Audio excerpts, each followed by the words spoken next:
Assalamualaikum warahmatullahi wabarakatuh. Perkenalkan, nama saya Yudianto dengan NIM 220710101067 dari Fakultas Hukum.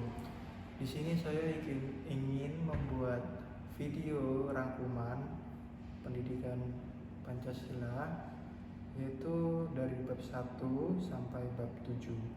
Oke, kita mulai dari bab 1, pengantar pendidikan Pancasila. Pendidikan Pancasila di perguruan tinggi dapat memberikan kontribusi dalam pendalaman penghayatan dan penerapan nilai-nilai Pancasila kepada generasi baru bangsa, sehingga nantinya intelektual yang ada pada generasi muda dapat dipergunakan di masa depan yang akan datang.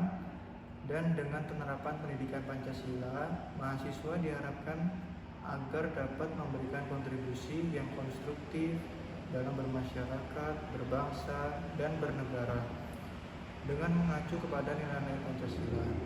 Pendidikan Pancasila merupakan usaha sadar dan terencana untuk mewujudkan suasana belajar dan proses pembelajaran agar mahasiswa secara aktif mengembangkan potensi dirinya untuk memiliki pengetahuan kepribadian dan keahlian sesuai dengan program studinya masing-masing.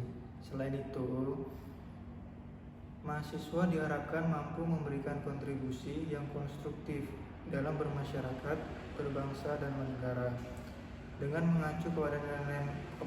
mengacu kepada nilai-nilai Pancasila. Jadi, mata kuliah pendidikan Pancasila merupakan proses pembelajaran dengan menggunakan pendekatan student-centered learning untuk mengembangkan knowledge, attitude, dan skill mahasiswa sebagai calon pemimpin. Dalam membangun jiwa profesionalitasnya sesuai dengan program studinya masing-masing dengan menjadikan nilai-nilai program Pancasila sebagai kaidah penentu guiding principle sehingga menjadi warga negara yang baik, good citizenship. Bab 2. Bagaimana Pancasila dalam arus sejarah bangsa Indonesia. Di dalam pendidikan Pancasila juga diajarkan tentang arus sejarah bangsa Indonesia. Pancasila merupakan produk otentik pendiri negara Indonesia, the founding fathers, dan terbuatnya nilai-nilai Pancasila bersumber pada nilai agama, kebudayaan, dan adat istiadat. Dan paling penting adalah Pancasila merupakan pandangan hidup bangsa dan dasar filsafat kenegaraan. Di dalam bab ini mengajarkan bagaimana proses terbentuknya Pancasila sebagai dasar negara. Tujuannya agar dapat menjelaskan proses perumusan Pancasila agar terhindar dari anggapan bahwa Pancasila adalah produk rezim Orde Baru. Pancasila merupakan pilihan terbaik bagi bangsa Indonesia karena bersumber dan digali dari nilai-nilai agama, kebudayaan, dan adat istiadat yang hidup dan berkembang di bumi Indonesia. Bab 3. Bagaimana Pancasila menjadi dasar negara Republik Indonesia. Semua nilai-nilai ketatanegaraan pada negara Republik Indonesia harus berlandaskan dengan nilai-nilai Pancasila. Hal itu karena Pancasila merupakan dasar negara dan dasar filsafat negara Indonesia.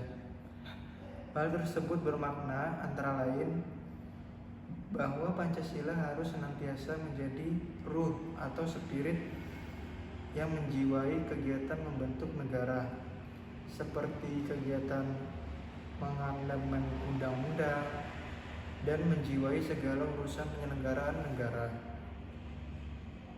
Inti esensi nilai-nilai Pancasila tersebut yaitu ketuhanan, kemanusiaan, persatuan, kerakyatan, dan keadilan sosial.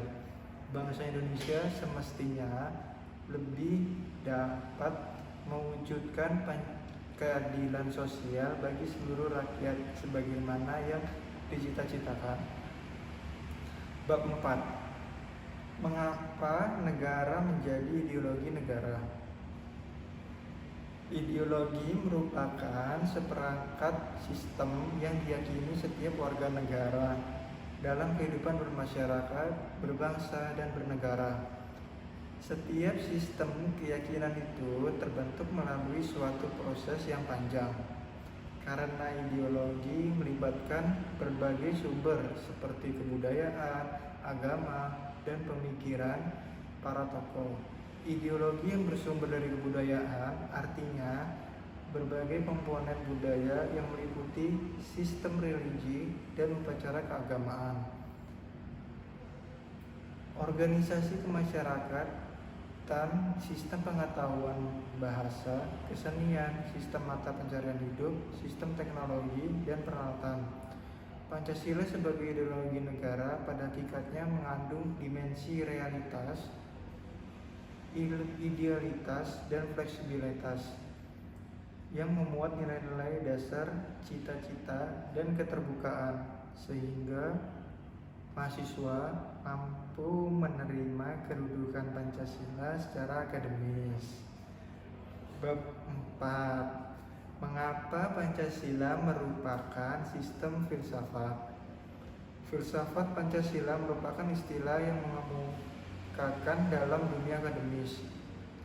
Ada dua pendekatan yang berkembang dalam pengertian filsafat Pancasila, yaitu Pancasila sebagai genetivus objektivus dan Pancasila sebagai genevitus subjektivitus. Kedua pendekatan tersebut saling melengkapi karena yang pertama meletakkan Pancasila sebagai aliran atau objek yang dikaji oleh aliran-aliran filsafat lainnya. Sedangkan yang kedua meletakkan Pancasila sebagai sumber yang mengkaji aliran-aliran filsafat lainnya. Pentingnya Pancasila sebagai sistem filsafat ialah agar dapat diberikan pertanggungjawaban, rasionalitas, dan mendasar mengenai sila-sila dalam Pancasila, agar dapat dijabarkan lebih lanjut sehingga menjadi operasional dalam penyelenggaraan negara, agar dapat membuka dialog dengan berbagai perspektif baru dalam kehidupan berbangsa dan bernegara, dan agar dapat menjadi kerangka evaluasi terhadap segala kegiatan yang bersangkut paut dengan kehidupan bernegara, berbangsa, dan bermasyarakat. Bab 6. Bagaimana Pancasila menjadi sistem etika? Pancasila sebagai sistem etika adalah cabang filsafat yang dijabarkan dari sila-sila Pancasila untuk mengatur perilaku kehidupan bermasyarakat, berbangsa, dan bernegara di Indonesia. Oleh karena itu, di dalam etika Pancasila terkandung nilai-nilai ketuhanan, kemanusiaan, persatuan, kerakyatan, dan keadilan. Kelima nilai tersebut membentuk perilaku manusia Indonesia dalam semua aspek kehidupannya. Pentingnya Pancasila sebagai sistem etika bagi bangsa Indonesia ialah menjadi rambu normatif untuk mengatur perilaku kehidupan bermasyarakat, berbangsa, dan bernegara.